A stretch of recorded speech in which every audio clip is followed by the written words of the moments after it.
Today I'm smoking a pork shoulder for some pulled pork. This cut is also known as a Boston butt. I have an 11-pound pork shoulder here. Smoking a pork shoulder is great for beginners. The meat is very forgiving and it's hard to mess up. I'm starting this cook tomorrow morning, so it's important to prep as much as you can the day before. First, I'm going to do something very controversial. I'm going to go ahead and remove the fat cap from the pork shoulder. No need to worry, I've done this plenty of times before. It comes out great. It's okay to leave the fat cap on, but for this pork shoulder, I wanted a little bit extra bark. Bark. Now it's time to admire my bad trimming skills. But remember, this step is completely optional. Now it's time to apply the rub. I'm using Heath Rouse pecan rub, and it's incredible. I'll first apply the It's Incredible seasoning, and then a second layer of the pecan rub. I'm also not adding a binder like mustard, because I find most of the time the rub sticks just fine. So let's keep it simple. Let's flip this bad boy over and do the same thing on the other side. Don't forget the sides. Make sure you pat the rub and not rub the rub. Make sure to get the sides as well, or any sections that you see that might need some additional seasoning.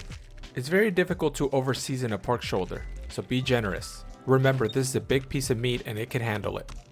I'm gonna go ahead and put this pork shoulder in the fridge, so it's ready for me tomorrow in the morning. I'll also be prepping my Weber Smoky Mountain the day before. After I finish placing in the charcoal, I'm gonna go ahead and place in some pecan wood chunks for some extra smoky flavor. Tomorrow morning, I'll start up my charcoal right here, and it'll light up the remaining charcoal throughout the day, maintaining a temperature of 225 to 250 degrees. Alright, it's 4:30 in the morning, and it's time to start up that Weber Smoky Mountain. The good thing about prepping everything a day before is I could stumble out here half asleep. All I have to worry about is light up that charcoal and hopefully go back to sleep. I'm going to light up a small chimney of charcoal. Once the charcoal is ashed over, I'll go ahead and pour it out.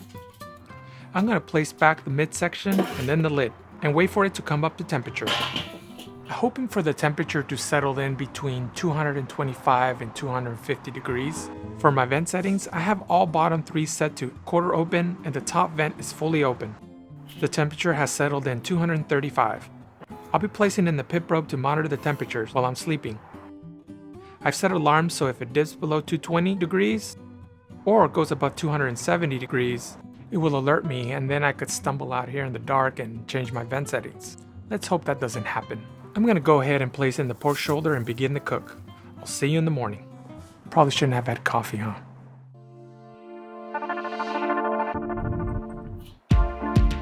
It's been 5 hours, it's time to check up on it. The ThermalWorks smoke alarm did not go off during the 5 hours, but I did notice the temperature started dipping down a little bit. From here on out, I'm gonna try to spritz it every hour or so. Pork shoulder is looking really good. At this point, I'm also going to be putting a thermometer to monitor temperatures. Right now, the pork shoulder has an internal temperature of 146 degrees, and the Weber Smoky Mountain is locking at 234. An hour later, it's time to check it again. My Weber Smoky Mountain has climbed up to 250 degrees, which is fine, and the internal temperature of the pork shoulder is at 150. Time to give it another quick spritz and cover it up. I'll continue checking every hour and spritzing. We're at the 9th hour mark, and the pork shoulder has reached the stall at 160 degrees. I'm going to wrap the pork butt at this point to help speed things up. There are some soft spots in the bark, but I'm not concerned. For the wrap, I'll be using 2 pieces of heavy-duty aluminum foil that will slightly overlap. When I'm wrapping, I gotta make sure that the aluminum foil is tightly wrapped. Make sure you remove any air pockets. I'll be placing the wrapped pork shoulder back on the Weber Smoky Mountain. I'm also going to be putting back the thermometer. One thing I didn't mention was the fuel consumption.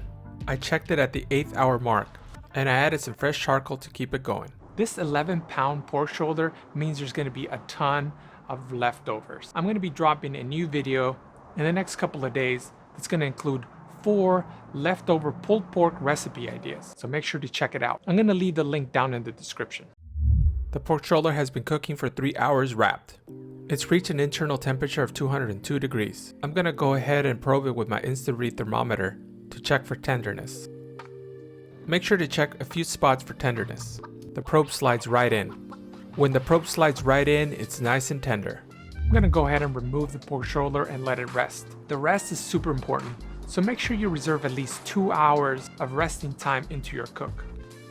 After about 2 hours of resting time, it's time to open up and see what we have.